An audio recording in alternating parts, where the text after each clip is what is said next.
Hey folks, Brian Foote here once again at Tikkun Yoga Studios. It's about 5:30 in the morning. I just had some fun jamming with my buddy Jeremy Jenin. We went to Salvatore's in St. Charles, Missouri, and then we went all the way east to 1860 Saloon. Had a lot of fun there. Hung out, had a couple beers, jammed. I played several double Ds with shakes on them. It was fun. But tonight, or this morning actually, if you look, it's getting bright outside. The sun's out. The sun's coming in through the window over there. There's my little Scion. Anyway, I have a cool setup for you guys today. So I told myself several years ago that I'd never want to buy like a Bach-like horn. Well, those of you who know what a Bach horn tends to look like will say that kind of looks like a Bach. It's got some Bach accoutrement going on there, but it's not a Bach. It's a Holton. The best Bach I've ever played is a Holton. This isn't your typical Holton either. This is maybe the last model they released. This is the T105. So it's the lightweight commercial version of the T101. The T101 was designed to be an improvement upon the Bach 37. So it still has the Bach 37 playability, but it has some Holton-esque traits in there. And this was the lightweight version of that T101, the T105. As far as I know, I went on the HoltonLoyalist.com. I couldn't find a Holton. They stopped making these in 2007. I don't think they've made Holtons since 2007. There may be some student models out there that are Holton. I don't even know if they're still making those. But as far as I know, this was made sometime between the year 2000 and 2007. The serial number is kind of interesting. 225333. 225333. And it was made in USA. So I don't know who designed this horn, who was working on it and what players were testing it, but you can see, even though it's quite dirty, it's very tarnished. I'm gonna take it to my tech, Brian Casserly at Nalaman Music. I'm gonna take it to my tech today. He's probably gonna flip his gourd over this thing because these things are really rare. It's a mixture of silver plate and gold. So the tarnish, you can see it's kind of tarnished, but this is all gold plate. All the slides, in fact, every slide is gold plate. And it's still nice and got that luxurious kind of sheen to it. It's a little bit tarnished otherwise. There's one dent, not a bad one. That's not that deep, and that'll come out. Brian Casserly will get that out so easy, I'm sure. So other than that, the valves, they're glassy. With Allison oil, they're amazing. And because this is kind of a big, tanky, serious, tone type of horn, I found that my shallow double cup doesn't quite gel with it. This horn has some resistance, and it's kind of heavily braced. So you almost need a mouth, even if you use a commercial mouthpiece, you need a commercial mouthpiece that's a little more big and open to make this heavy thing resonate. They said this was a lightweight horn. It's really not light. It's medium heavy, I would say. So I've got a new Ken Titmus top. This is the Ken Titmus custom machine, Brian Foote model, BF. And then it says SVW. Let's see if you can zoom in on that. So the SVW means it's basically Ken Titmus's customization on a Warburton 4SV. So it's kind of shallow, but really not that shallow. There's plenty of room in there. And it's the base of the cup is a V.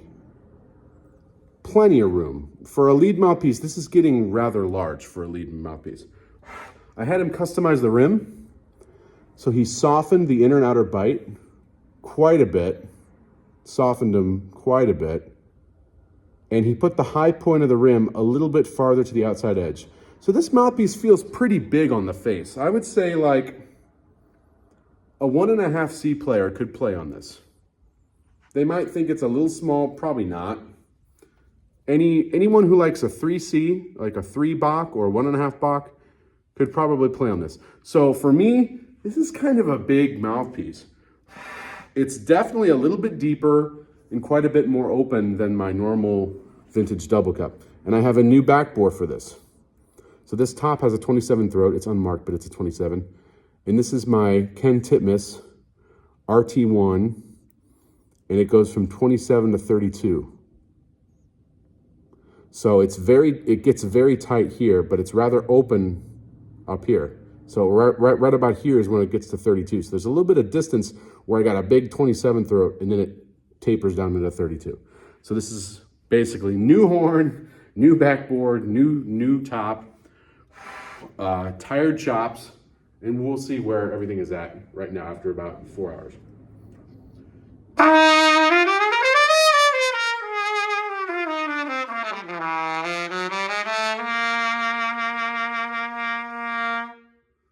So I'm going to step back. I'll step back about 30 feet.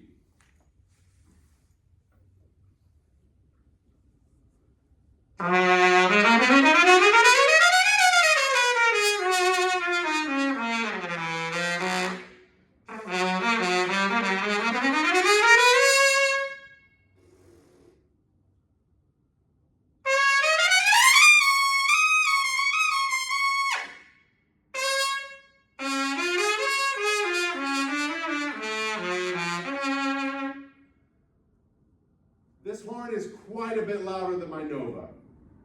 It's quite a bit louder. It's not as bright, but there's a lot more mids and lows.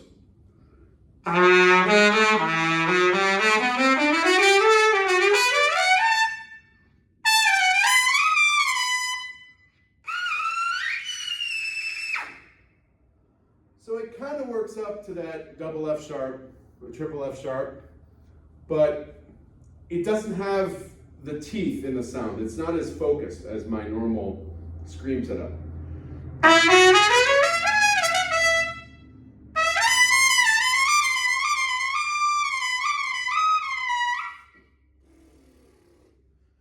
So I feel like the meat and potatoes of trumpet, this covers it really, really well. Let me do a little bit more up close. I'm going to play a little bit quieter.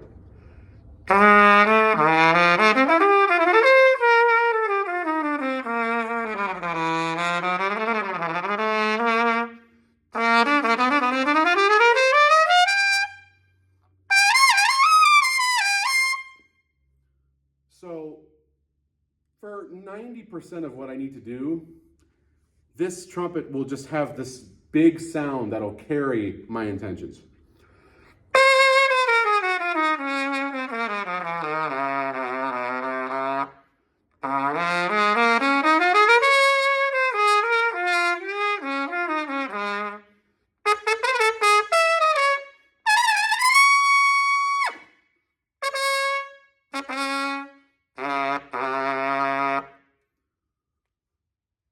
So it's a really big sound, like bigger and bolder than my Nova. My Nova sizzles more. My Nova's got a lot more highs, but this Holton T105 is just tons of thick core. There's so much meat in this sound.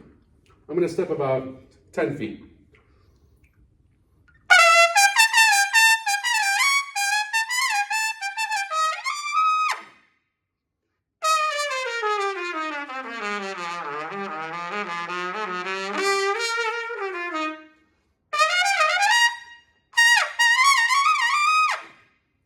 It feels really, really good up to F. And this is kind of a big mouthpiece, so like high F feels real nice. Let's take a chance and try some F glissandes.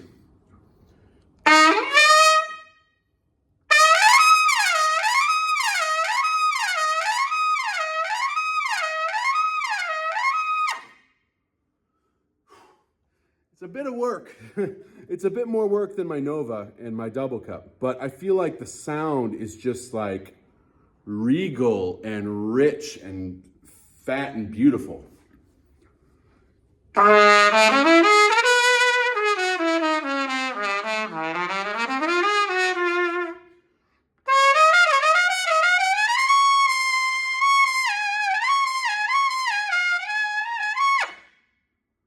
So like low to mid high range sounds really great.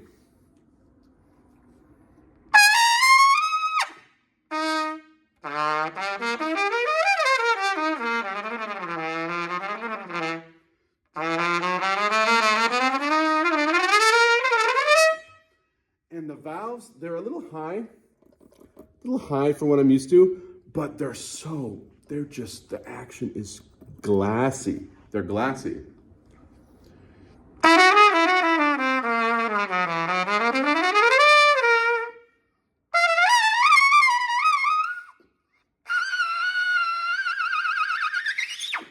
And it can go up, but this cup is kind of big for screaming, for me.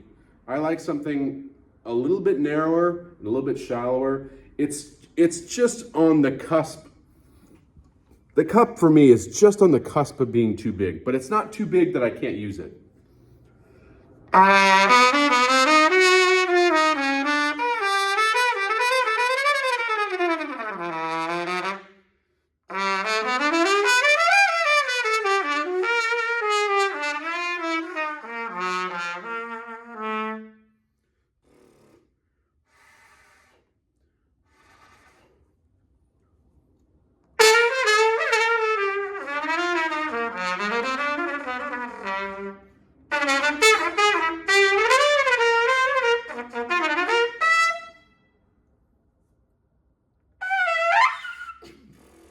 I can't quite get the F sharp to work great, but also I played so much today, so that F sharp just didn't quite come out.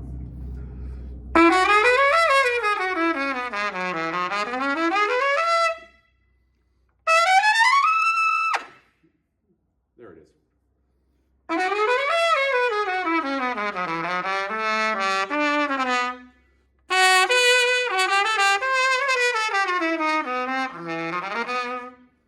So it's like this like super American, super rich.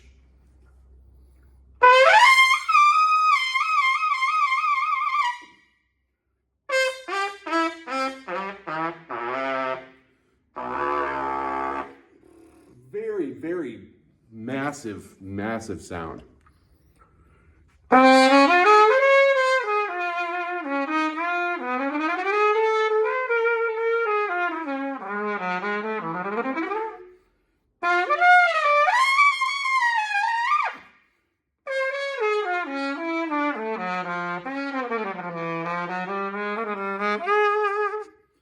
Just like this very American sound.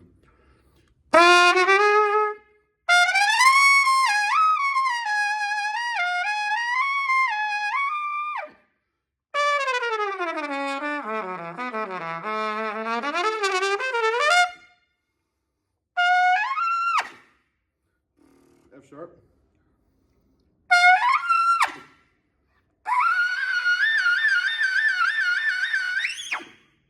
So I can make the screams work, but there's it allows a little too much lip in there. Like I need to keep more lip out of it. And I can do the screams on this setup, but I feel like when you have like a nice hefty horn like this and kind of a big lead mouthpiece, you should just focus on the meat and potatoes.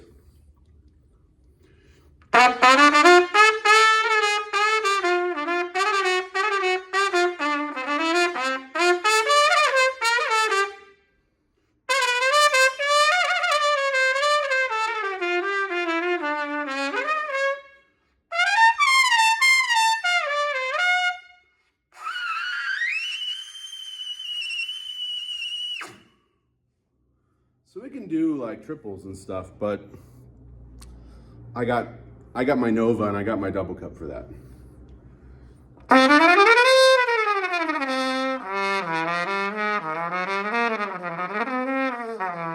This horn just makes me, these big long valves that are so glassy, it just makes my fingers want to just do stuff.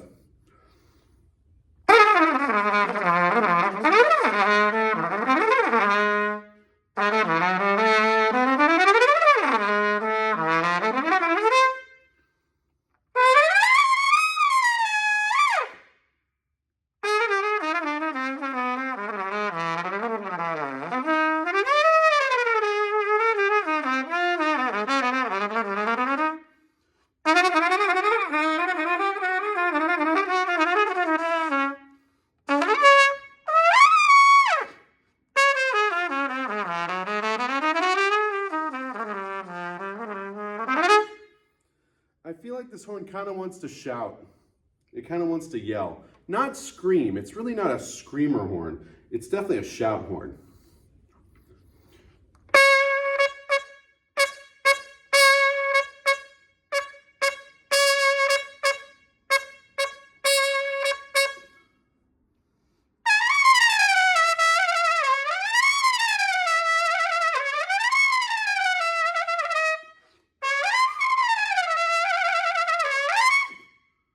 Like it really wants to nail that, like that, just the beginning of the upper register. It really likes those ranges for me with this setup.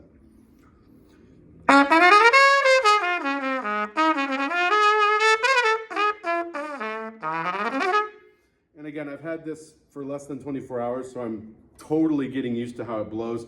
It's totally different than my Nova. It gives me way more room. I don't have to be quite as precise. That being said, I do like how you can actually affect the intonation quite a bit.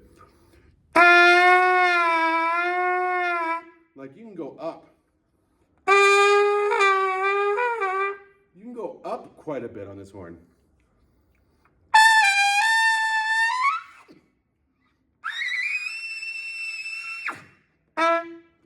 Triple F sharp.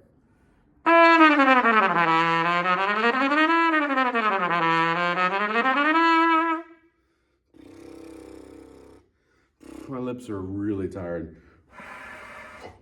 So pardon me for the air outs and the bad sound, because I love this horn so much. It's almost like I can't stop playing it. Like the sound is so fun to sit. You can really, with a horn that has some weight, some heft, you can kind of sit inside that sound.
Yeah, still that 32 throat will let me play the screamers, but as you can hear, they're not as precise. They're not as precise as on my Nova, or a couple other of my lighter weight horns.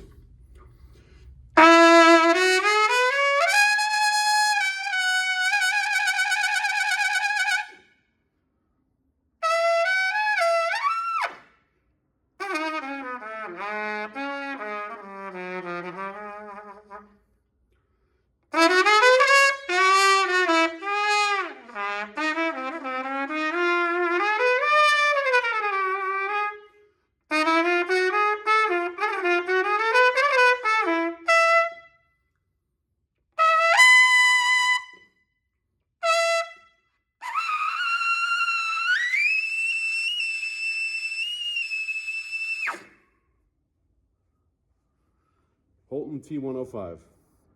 The best Bach ever. Ain't a Bach. It's a Holton. I can't quite tell. It looks like, no, this is just silver. With there's like some mustard colored paint. It makes it look like when I get the horn close that it's gold, but it's really not. The inner bell looks like gold wash. It's not, it's silver.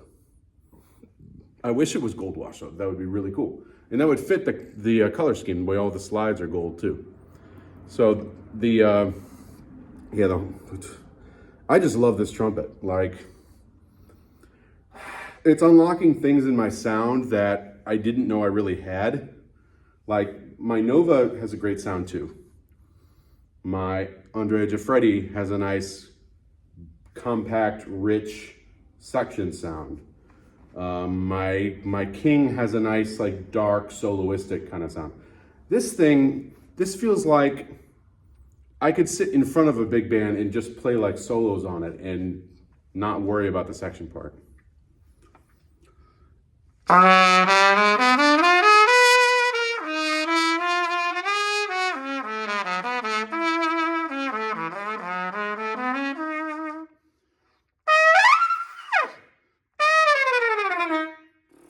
Chops are getting really tired now. I've already played a ton today.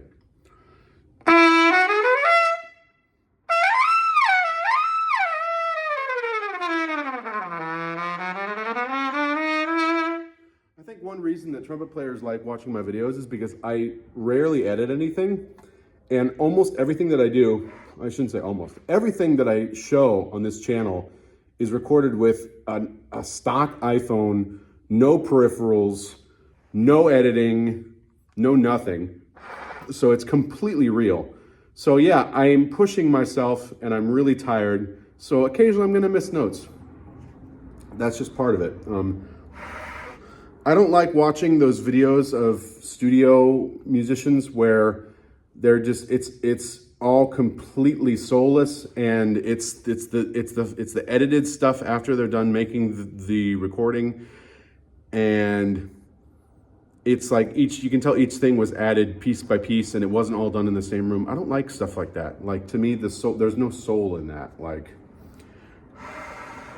warts and all, I'm an artist.